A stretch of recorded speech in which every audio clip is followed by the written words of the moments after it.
Breaking news. తెలంగాణలో మద్యం షాపులకు దరఖాస్తులు వెల్లువెత్తుతున్నాయి. 2023 కంటే ఈ ఏడాది 10% పెరగవచ్చని అధికారులు అంచనా వేస్తున్నారు. 2023లో ఉమ్మడి ఆదిలాబాద్ జిల్లాలో 5,376 అప్లికేషన్స్ రాగా ఈ ఏడాది 5,914 దరఖాస్తులు వస్తాయని అభిప్రాయం. అదేవిధంగా 2023లో హైదరాబాద్లో 7,177 అప్లికేషన్స్ రాగా ఏడాది ఎస్టిమేషన్ 7,895 దరఖాస్తులు వస్తాయని అంచనా. ఉమ్మడి ఖమ్మం జిల్లాలో 12,264 దరఖాస్తులు రాగా ఈ ఏడాది 13,491 అప్లికేషన్స్ వస్తాయని అధికారులు అభిప్రాయం వ్యక్తం చేస్తున్నారు. ఇక ఉమ్మడి మహబూబ్ నగర్ లో 8,626 దరఖాస్తులు రాగా ఏడాది 9,489 అప్లికేషన్స్ వస్తాయని అంచనాలున్నాయి. ఇక ఈ నెల 18తో మద్యం టెండర్ల దరఖాస్తు గడువు ముగియనుందని అధికారులు వెల్లడించారు.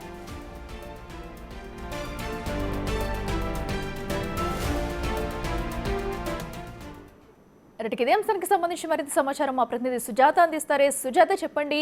సో లాస్ట్ టైం కంటే కూడా ఈ ఇయర్ చూసుకున్నట్టయితే మద్యానికి సంబంధించి దరఖాస్తులు ఇంకా పెరిగే అవకాశం ఉన్నట్లయితే ఇప్పటికే అధికారులు అయితే అంచనా వేస్తున్నారు. మరి ఈసారి టెండర్ల ప్రక్రియ ఎలా ఉండబోతుంది? డీటెయిల్స్ ఏంటి?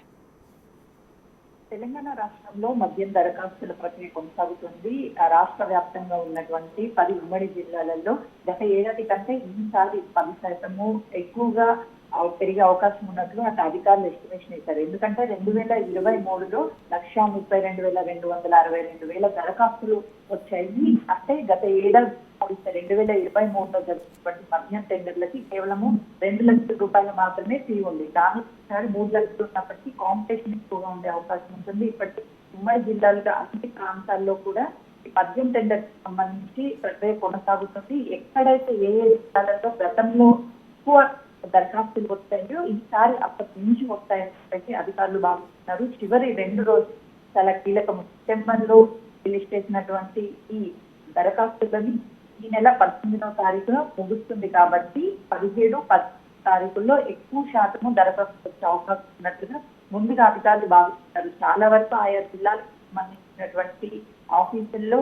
దరఖాస్తులు చేసుకుంటున్నారు. కొంతమంది ఆన్లైన్ లో దరఖాస్తులు చేసుకుంటున్నారు. మరి కొంతమంది ఎక్సైజ్ ట్యాక్స్ సంబంధించినటువంటి వెబ్సైట్లతో పాటు డైరెక్ట్ గా అధికారులు కూడా అప్లికేషన్ చేస్తున్నారు. చివరి 2 రోజులు చాలా కీలకమని చెప్పాలి.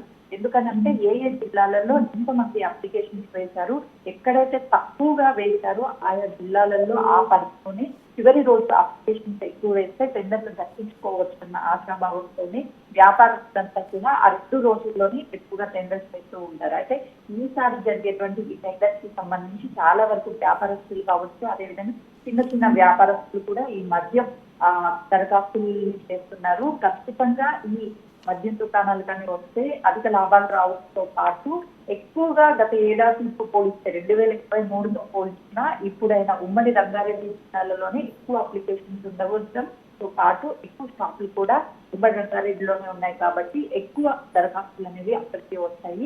ఈ లక్కీ డ్రా తీసేటువంటి టైంలో కూడా చాలా మందికి ఈ మద్యం కి సంబంధించినటువంటి దరఖాస్తులు 1 నుంచి ఒక్కొక్కరు 10 వరకు వేసి ఉంటారు. లేదు అని అంటే తక్కువగా ఎక్కడైతే దరఖాస్తులు వస్తున్నాయో అక్కడే ఒక్కొక్కరు 10 నుంచి 20 వరకు వేసి ఎలా సరే దర్శించుకోవాలని చెప్పి ఆశతో ఉంటారు. ఈసారి ఎక్కువగా అప్లికేషన్స్ వచ్చే అవకాశం కూడా ఉంది. ఒకవైపు చిన్న వ్యాపారస్తుల నుంచి పెద్ద వ్యాపారస్తులు కూడా ఈ దరఖాస్తులు చేసుకుంటున్నారు కాబట్టి అటు అధికారులు కూడా గతంతో పోలిస్తే ఈసారి 10% అనేది ఎక్కువగా పెరిగే అవకాశం ఉంటుంది అని చెప్పేసి వాళ్ళు భావిస్తున్నారు.